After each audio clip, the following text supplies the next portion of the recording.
From family events to volunteer opportunities to community happenings, there is a lot going on in your community. Learn about all the possibilities and opportunities on this episode of Community Hotline.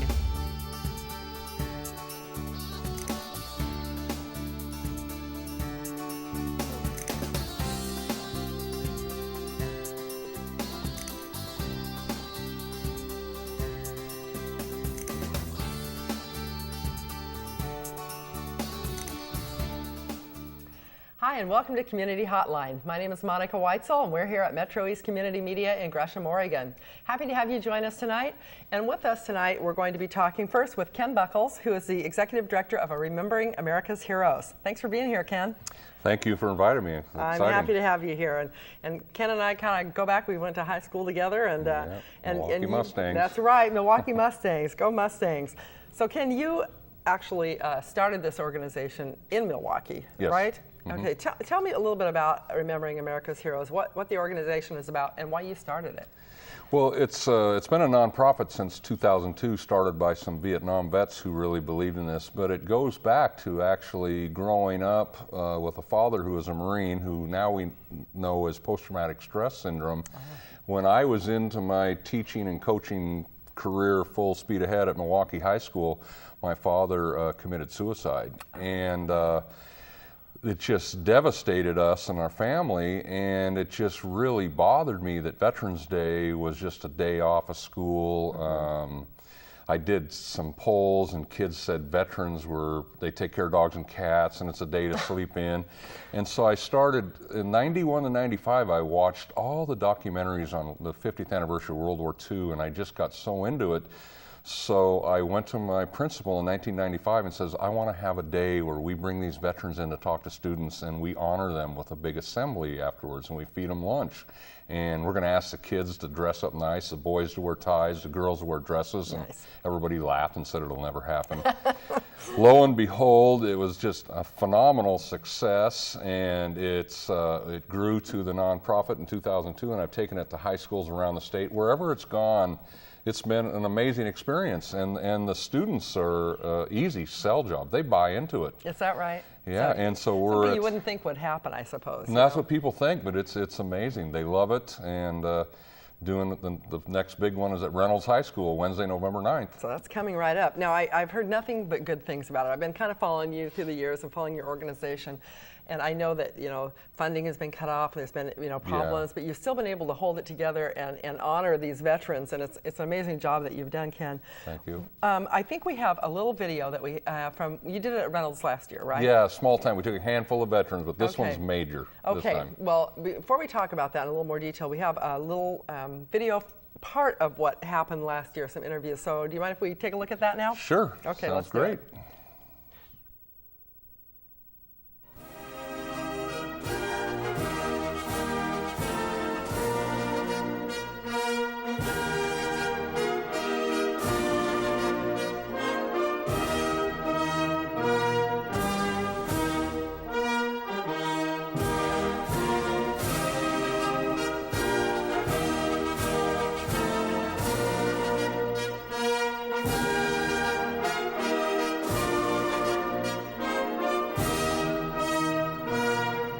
But I'm pretty excited about getting to do something like this. People like this, you always think of these older guys. You just think of them as older guys, but you wouldn't think of them as older guys when they tell you about what they did. One day we were in history in third grade, she was teaching us, and she started telling us about her uncles that stormed the beaches of Normandy, and her uncles that stormed the beaches on Iwo Jima. And some of those uncles did not make it. And she talked about the cost of freedom. And then she stood silent. Tears ran down her face. And she looked at the classroom and said, and they were all United States Marines. And with that left an everlasting impression. I said, I want to be a Marine. Well, World War II had started, and I was going to be drafted. If I were drafted in 1942, I would have been a buck private, making $21 a month. But the opportunity came to go to Tuskegee Army Airfield and to be a pilot.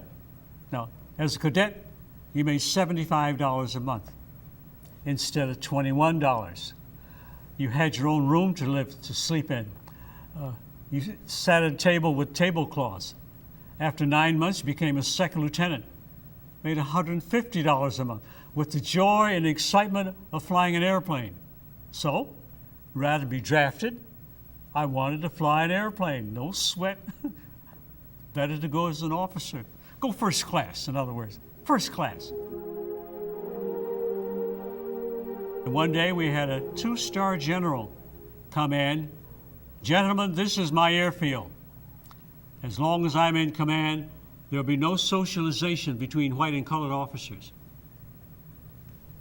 We're all second lieutenants, the bottom of the officer corps. Here's a 2-star general telling us racism.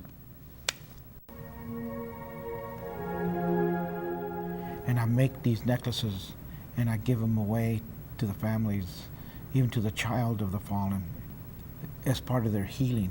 So and to me, I get blessed with it. Our Creator blesses me. I have this passion, and I'm so proud that I served my country in the Marine Corps and that I had received the Purple Heart, because I can look at that family in the eye and I can tell them, I love you. I love what you sacrificed for our country.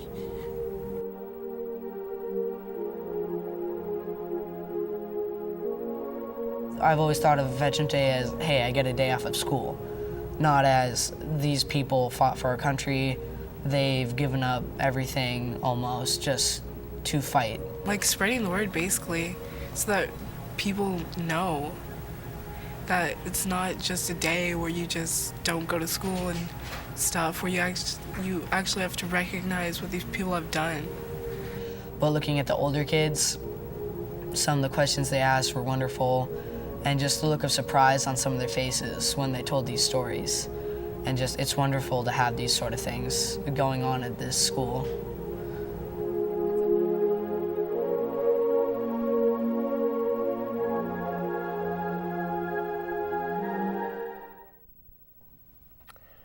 I can tell that is a very emotional event. Yes, it's very emotional and powerful. Yeah, I can tell it is. So, what do kids take away from this? What, I can tell a little bit by the reaction by those kids, but There a lot of kids. They're not taught a lot of stuff like how to honor and how to show some respect and how to thank. I try to tell them when I in-service the student bodies. I say that this isn't about whether Vietnam is right or wrong or Iraq's right or wrong. I said this is just, how about just going up, shake their hand, say, hey, thank you for serving. And yes, you have the right to protest in this country, but understand that these guys have served, and many have served and fought and died and didn't come back, so that we have these great freedoms and opportunities in this country, and the freedom to protest. And the freedom to protest, the freedom, all of it, and it's because of the sacrifice these veterans made. And so it's just amazing the impact it has on student bodies. I'm excited when we go to a new school because these kids, Reynolds students and teachers, they have no idea.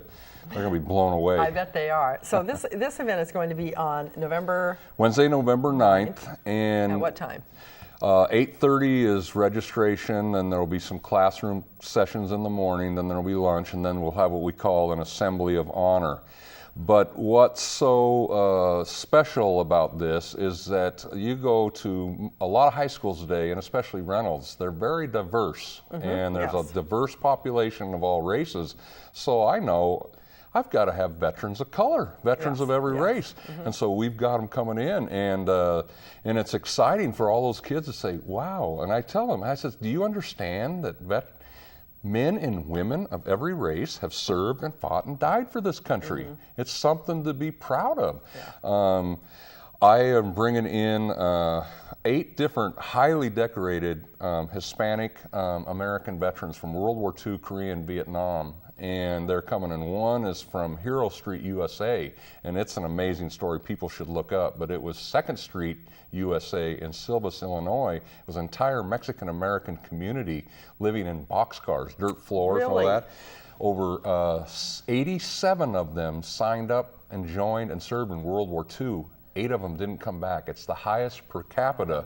And they have a big monument there, and it's renamed Hero Street USA. We're bringing in 4 of those veterans. Oh, that's great. And then today, I'm so excited, I got, when he retired in 2004, the highest ranking Hispanic American general in the United States. He's a 2-star general, General Alfred Valenzuela from Texas.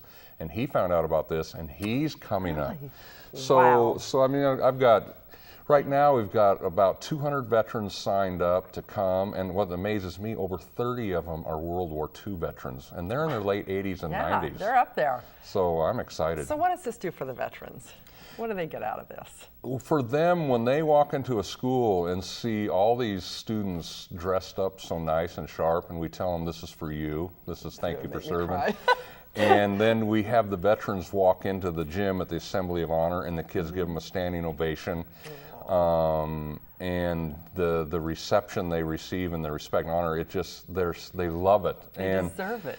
They deserve What's it. amazing is literally dozens and dozens have said that this has started their healing process, and it has led to counseling. Many Good, World War good. II, Korea, Vietnam led to post-traumatic stress counseling. And Yeah, the Vietnam vets. I It's mean, so talking about the helpful. Vietnam vets, we give Yeah. them such a horrible reception when Oh, they came back. sad. That it's beautiful that you're doing Yeah. something now that'll actually, it's late, but it's It's- sure better than nothing to it's be able to just- give them the honor they it's deserve. a wonderful opportunity. The whole experience is wonderful for the students and the veterans. It's just. Now, is this open to the public? Is it just for the school students? No, we strongly encourage veterans in the area, if they're interested, is they can go to, they can email me at Okay. ken@rahUSA.us, ken@rawusa.us. That's Remembering America's Heroes.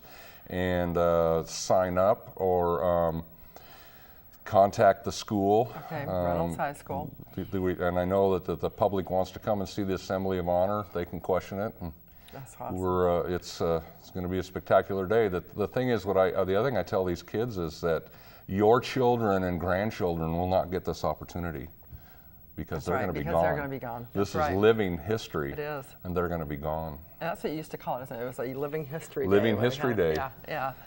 And- Tell me real quick, I know we don't have a whole lot of time tonight, but tell me a little bit about your uncle. Because I read about your uncle. My great uncle, Frank Woodruff Buckles, was America's last World War I veteran. He was 110. He was amazing. living on the Gapview farm in West Virginia. He refused to leave. His only daughter had to hire a caregiver, start taking care of him when he was 106. She had to force him to stop driving at 104. He was still going to a club and lifting weights and swimming. His memory is better than both of ours put together, Oh, my even until he goodness. died. And how long ago did he die? It wasn't that long he ago. died in February, and they had an amazing funeral. Arlington National Cemetery just went all out, and the president and vice president came and paid their respects. Wow. It was amazing. He lied about his age at 15, and he was in France at 16 years old driving an ambulance. And he also ended up in Manila and was captured by the Japanese and was a prisoner of war of the Japanese during World War II, Los Banos prison camp. Wow, that's So, an amazing, amazing story. man. You have, I think, probably just reams of stories I have that you so could many tell. stories, I So, could go all day. I want to promote this to people. I want people to know about this event, but also if people want to donate to Remembering America's Heroes, you'll accept donations to keep this thing going? I would assume? love it. My nonprofit, it's just me, all by myself. I do it out of my home. I enter everything like this. I'm not a typer, and I make all the phone calls. I used to have a full-time office manager, but these wonderful economic times Yeah, took care of it's been that. tough. And I could use it. They could go to Okay. the website. So Remembering America's Heroes. So we are already out of time, Ken. So I'd love you to come on again and maybe share some more of those stories with me, and maybe you can bring a veteran on sometime. I'd like to do that. In the No problem. meantime, the Assembly, Remembering America's Heroes. What do you call it? The Assembly of Honor. The Assembly of Honor at Reynolds High School on November 9th. Yep, Nice. that'll be Okay. at 1 o'clock, the Assembly Okay. of Honor. Okay. Thank you, Ken, so much for being here. I Thank you. appreciate it. And this was this first segment of Community Hotline. If you're interested in finding out more about Remembering America's Heroes, you can contact Ken or go onto their website for Remembering America's Heroes. It's a very important thing to honor those veterans, so don't forget that this next Veterans Day. In the meantime, we're going to be right back on with the Gresham Readers Theater and Sandy Actors Theater, and we have some special treats coming up, so don't go away. We'll be right back.